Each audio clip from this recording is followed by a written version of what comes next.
Hey, this is Leavetherest, and I'm Caleb Bridges. And today's topic has to do with our emotions. Have you ever noticed how strong your emotions can act on you? How they can lead you in one direction and be so passionately strong, and you can feel so certain of something. And then within even just a few moments, sometimes a day or two, maybe longer, but sometimes even shorter, you can feel totally different about that thing. Sometimes a person, sometimes a life decision. And I think that there's a great wisdom in learning ourselves, learning how to understand how my emotions act on me. I think our emotions are often a catalyst in our life. They push us to do and start new things, to begin new friendships or relationships. And so they're not always bad, and that's not the topic or the thing that I want to try to convey in this video. But more that we have to guard our emotions, and we have to be careful about them. That we can't always be given to always wanting to follow every way I feel in a given moment, but that I have to take into consideration that my emotions may change. I often hear people say the phrase, just follow your heart, right? We've all heard it, we've seen it in movies. It's a big thing. Hey, just do what your heart tells you to do. Just follow your heart. And I know people may mean well with that statement, but to me, it's a very dangerous statement. Because if my heart really wanted just one thing and it stayed steady and I could trust it, then I would say absolutely, follow your heart. But the thing I know about my heart is I know that my heart tells me one thing in one moment and then something totally different in the next. Because so much of what we mean when we say our heart is what we feel. And our feelings change. And that's the reason we have to be careful. We don't want to throw around that word or that phrase of just follow your heart, because sometimes our heart can lie to us. Sometimes our heart can be deceptive, and we have to be careful about that. I think our emotions can be a great benefit to us, like I said, as long as we're not controlled by them. I think like most things, our feelings and our emotions have to be controlled. Everything in moderation is something that we hear. And so, moderation, direction, and control are the key elements when it comes to our feelings and our emotions. I want to read a scripture verse real quick to you. It's Proverbs 4:23.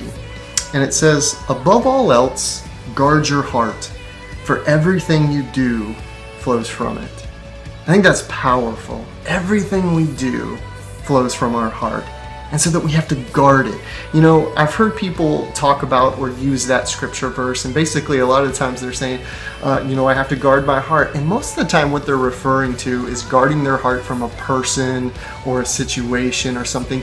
In other words, they're saying, I have to guard myself from somebody on the outside hurting me.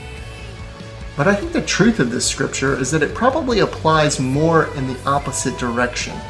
I have to guard myself and I have to guard others from my own heart. And I think a good illustration of this is thinking about like a prison. So you have a prison and you have guards, right? Those guards, their main job is to guard what's on the inside, the prisoners, from getting out, right? Not other things from coming in. I think the same applies with our heart when this scripture says that we're called to guard our heart. It's not just guard it from others, although that is part of it. I do have to guard my heart from other people. But I also have to guard myself, and I have to guard other people from my own heart, from my own emotions, from my own actions and things that come out of me. And so I think that's an important thing to realize. I often notice this tendency within myself to reckless abandonment. And what do I mean by that? I mean like I feel something and I just want to do it. Like I feel this way and man, it feels so strong in that moment, I don't want to wait. I don't have patience, in other words. And I think patience is a key element when it comes to our feelings and emotions. To take time, to not just act. I think this reckless abandonment can often show itself many times in relationships, right? We've probably all been in that relationship where we met somebody and we were super excited about that person, and I mean in a romantic sense. And so it's like within days or maybe a few weeks, man, we're ready to just pour our life out for this person. We're so excited. And we want to trust how we feel. And if we're not careful, those feelings will lead us to do things, to say things that maybe we're not in a place to do or say yet. Maybe we haven't gotten to that place, but our heart will tell us we are. And so we have to really be careful not to do that. And I don't think this just applies in a romantic sense. What I've noticed even within myself again is that if I've had a really good day and everything's gone right and it's just been a good day in all regards, I'm much more likely to be kind to others. I'm much more likely to be forgiving if somebody harms me or does something wrong to me. But switch gears and put me in a day where things have not gone right and I've had a rough day and people have been getting on my nerves. What I notice is that I'm much more likely to snap at people. I'm much more unforgiving. I'm much more harsh towards others. And that's just a reflection of how my heart can change so drastically based on situations. So based on things that are going on. And I think with both of those, so both with the good day and with the bad day, what I have to do is I need consistency. And I need to be able to self-reflect and think about how I'm acting, what I'm saying. Is this consistent with what I want to do, or is this just based on how I feel in the moment? Because the more that I can catch myself, the more I can realize, I'm acting out of my emotions right now, the more I can be consistent with my actions and emotions. The more I can catch it and say, you know what? I want to snap right now just because I've had a bad day, so I'm not going to do that. Or on the other terms, or I'm so excited about this, I need to take a step back because I'm afraid that I might just be doing something because I'm so excited about it or I'm so thrilled about this new opportunity. But what is the answer? So what do we do with these emotions? Well, I don't think the answer is always what should we do, but I think sometimes the best answer to what we should do is to realize what we shouldn't do and then to act backwards from there. So what we should not do is we should not give in to every feeling, emotion, or passion we have, right? Just because something comes up doesn't mean we should do it automatically right then and there. Secondly, we should not always trust how we feel. Just because I feel a way doesn't mean it's right, and it doesn't mean it's the right person or the right situation.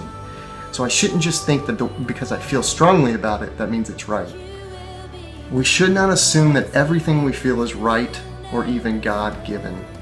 Sometimes when I feel strongly about something, I want to automatically start thinking, I feel this way because God's given me this desire. Be careful there. I think it's important that we take a step back, and God may have given us that desire. But the best way to know for sure is to take time, to be patient, to not run ahead, although that's what we want to do. Take some time and pray about it. And if over time things continue to feel that way, then I think you can act with a greater assurance that that is the right thing. I think we have to develop the habit of keeping ourselves in check. The more I learn about myself, the more I understand Caleb and all of my feelings and the things that tend to attract me or make me want to get excited, the more I can understand myself, the more I can guard myself because I know certain triggers within myself. And so there's a big element within our emotions of learning about ourselves. So, at what times am I normally more excited or more dejected or down? The more I can understand that, I can guard against what might happen in those moments. A second thing that we shouldn't do is never feel rushed. I think it's our impatience that often leads us into getting ourselves into bad situations. If we would just be a little more patient, if we would just take some time to really think through things, to realize right now I'm really excited about this, I should probably take some time to think about it, to pray about it, to spend some, maybe even talk to other people about it, to make sure that I'm not just acting on how I feel in this moment, but that I'm really taking some time to reflect. So never feel rushed that you have to do something right away, because I think sometimes we fall into that. I think point blank we'll make better decisions if we take a little bit of time and we really self-reflect. There's a great quote, and I want to just leave you with this. This will be the last thing I have to say, and I think it really sums up what we're talking about quite well. It says, emotions lead us into a relationship with Christ and with others, but devotion, commitment, and obedience keep us there. I think the powerful thing with that is that my feelings and emotions lead me into things, but it's my commitment and my obedience that keep me there. Because I can guarantee you, our emotions change. They'll be there one moment and then they'll drop us on our head the next. We can't make them our sole diet. The most important thing we can do is to be committed and obedient within the things that we have committed ourselves to, and not to always be led how we feel in every given moment. So I hope this video has brought in a little bit of enlightenment to you or encouraged you. Thanks for watching, and stay tuned for more videos.